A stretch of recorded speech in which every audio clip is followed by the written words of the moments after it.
যে এখন এই কিছুদিন পূর্বে একটা ঘটনা ঘটে গেল না আপনার এই উত্তরপ্রদেশের কানপুরে একটা জায়গায়, সেখানে আমার কিছু মুসলমান ভাইরা তারা রাসূলুল্লাহকে ভালোবাসাটাও এখন অপরাধ হয়ে যাচ্ছে।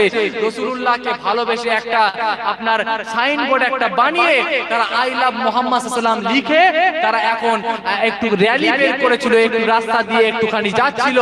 এটা দেখে কিছু মানুষেরা তাদের নামে এফআইআর করে দিয়েছে। রাসূলুল্লাহকে ভালোবেসেছে, মহব্বত করেছে, কাউকে আঘাত দেয় নাই যে না আমার নবী ভালো আর তোমাদের গুলো সব কালো, আমার নবী ভালো আর তোমাদের গুলো সব ভণ্ড, এটা কিন্তু তারা বলে নাই।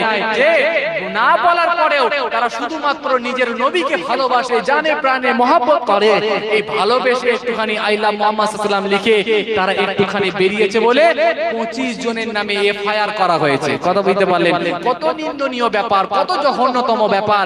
একটা দেশের একটা গণতন্ত্র আছে, একটা সংবিধান আছে, একটা কনস্টিটিউশন আছে, তারপরেও কিছু এক ধরনের যারা অসাধু ব্যক্তি আছে, কারো নাম আমি ইন্ডিকেট করে বলবো না, কিছু মানুষ আছে অসাধু ব্যক্তি, তারা জঘন্য একটা হীন মানবিকতার মানুষ হয়ে গেছে।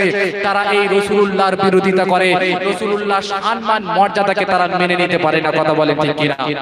তারা যতই আমার রাসূলুল্লাহর সম্মান মর্যাদাকে কমানোর চেষ্টা করুক, যতই আমার রাসূলুল্লাহর সম্মান মর্যাদাকে কমানোর চেষ্টা করবে, আমার আল্লাহ পাক জানিয়ে দেয় আমি আমার রাসূলুল্লাহকে এত শানওয়ালা বানিয়েছি, এত মানওয়ালা বানিয়েছি, तमाम পৃথিবীর মানুষও যদি আমার রাসূলুল্লাহর মর্যাদাকে কমানোর চেষ্টা করে তারা কখনোই কমাতে পারবে না, কারণ আমার রাসূলুল্লাহর মর্যাদা স্বয়ং আমি আল্লাহ পাক বাড়িয়ে দিয়েছি। জোরে বলেন না সুবহানাল্লাহ।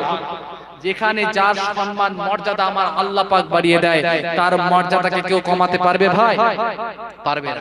আজ কিছু মানুষ বেরিয়েছে, তারা আমার রাসূলুল্লাহর বিরোধিতা করে, রাসূলুল্লাহর বিরুদ্ধে মন্তব্য করে, রাসূলুল্লাহ সাল্লাল্লাহু আলাইহি ওয়াসাল্লামের ব্যাপারে কুরুচিকর মন্তব্য করে। আমরা তাদেরকে এখান থেকে বার্তা দিতে চাই, তোমরা যতই আমার রাসূলুল্লাহর মর্যাদাকে কমানোর চেষ্টা করো, তোমরা যত কমানোর চেষ্টা করবে আমার আল্লাহ পাক তত বাড়িয়ে দেবে। ভাইরা আমার, দোস্তরা আমার, তরুণ যুবকেরা, যারা আমার রাসূলুল্লাহর বিরোধিতা করে, যারা মানুষ সত্যের বিরোধিতা করে, যারা আমার রাসূলুল্লাহর বিরোধিতা করে, যারা মানবিকতার বিরোধিতা করে, যে রাসূলুল্লাহ দুশমন সে तमाम মানবতার দুশমন। কথা বলেন ঠিক কিনা? কারণ আমার রাসূলুল্লাহ ইহুদিদেরকে দেখে, ইহুদিদের একটা লাশ আনা হয়েছিল রাসূলুল্লাহর কাছে, ওই লাশটাকে দেখে আমার রাসূলুল্লাহ তার জন্য উঠে তাজিমে তাকে সম্মান দিয়ে আমার রাসূলুল্লাহ দাঁড়িয়ে পড়েছিল। জোরে বলবেন না সুবহানাল্লাহ। কেমন আদর্শ ছিল!